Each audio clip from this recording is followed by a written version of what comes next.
أعوذ بالله من الشيطان الرجيم. بسم الله الرحمن الرحيم. الرحمن علم القرآن خلق الإنسان علمه البيان. الشمس والقمر بحسبان والنجم والشجر يسجدان والسماء رفعها ووضع الميزان ألا تطغوا في الميزان وأقيموا الوزن بالقسط ولا تخسروا الميزان. والأرض وضعها للأنام فيها فاكهة والنخل ذات الأكمام والحب ذو العصف والريحان فبأي آلاء ربكما تكذبان. خلق الإنسان من صلصال كالفخار وخلق الجان من مارج من نار فبأي آلاء ربكما تكذبان. رب المشرقين ورب المغربين فبأي آلاء ربكما تكذبان. مرج البحرين يلتقيان بينهما برزخ لا يبغيان فبأي آلاء ربكما تكذبان. يخرج منهما اللؤلؤ والمرجان فبأي آلاء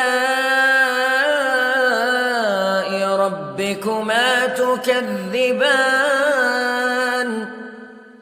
وله الجوار المنشآت في البحر كالأعلام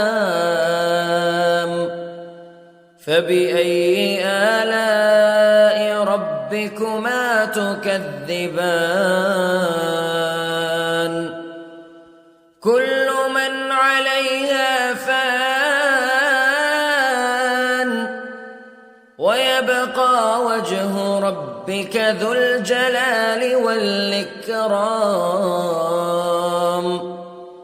فبأي آلاء ربكما تكذبان.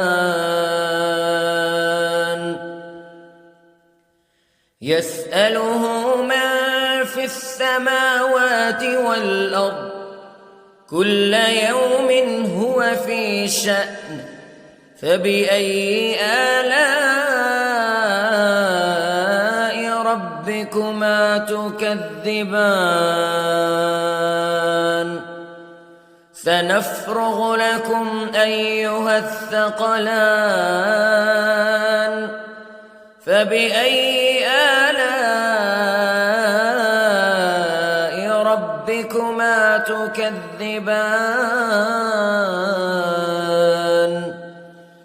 يا معشر الجن والإنس استطعتم أن تنفذوا من أقطار السماوات والأرض فانفذوا لا تنفذون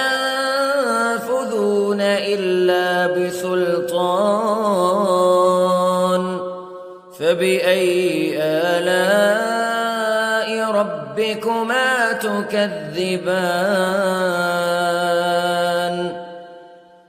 يرسل عليكما شواظ من نار ونحاس فلا تنتصران فبأي آلاء ربكما تكذبان فإذا انشقت السماء فكانت وردة كالدهان فبأي آلاء ربكما تكذبان فيومئذ لا يسأل عن ذنبه إنس ولا جان فبأي آلاء ربكما تكذبان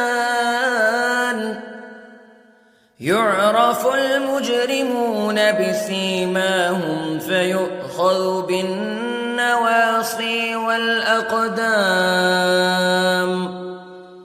فبأي آلاء ربكما تكذبان هذه جهنم التي يكذب بها المجرمون يطوفون بينها وبين حميم آن فبأي آلاء ربكما تكذبان ولمن خاف مقام ربه جنتان فبأي آلاء ربكما تكذبان ذواتا أفنان فبأي آلاء ربكما تكذبان فيهما عينان تجريان فبأي آلاء ربكما تكذبان فيهما من كل فاكهة زوجان فبأي آلاء ربكما تكذبان متكئين على فرش بطائنها من استبرق وجنى الجنتين دان فبأي آلاء ربكما تكذبان فيهن قاصرات الطرف لم يطمثهن إنس قبلهم ولا جان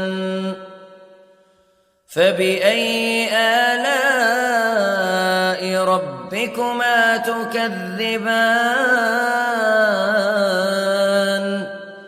كأنهن الياقوت والمرجان فبأي آلاء ربكما تكذبان هل جزاء الإحسان إلا الإحسان فبأي آلاء ربكما تكذبان ومن دونهما جنتان فبأي آلاء ربكما تكذبان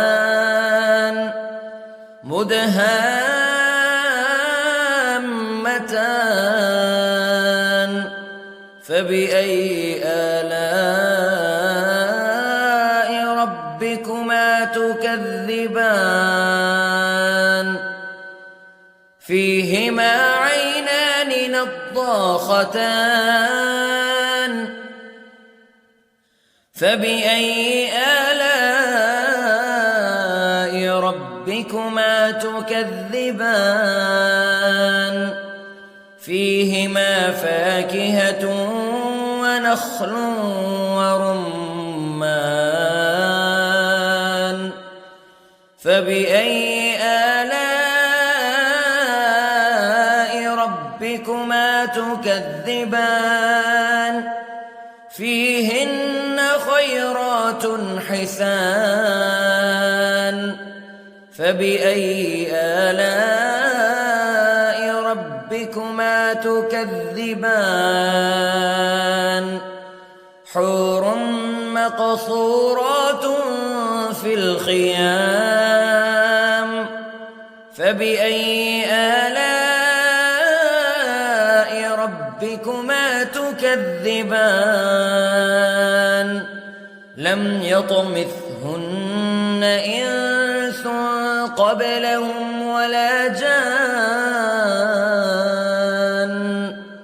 فبأي آلاء ربكما تكذبان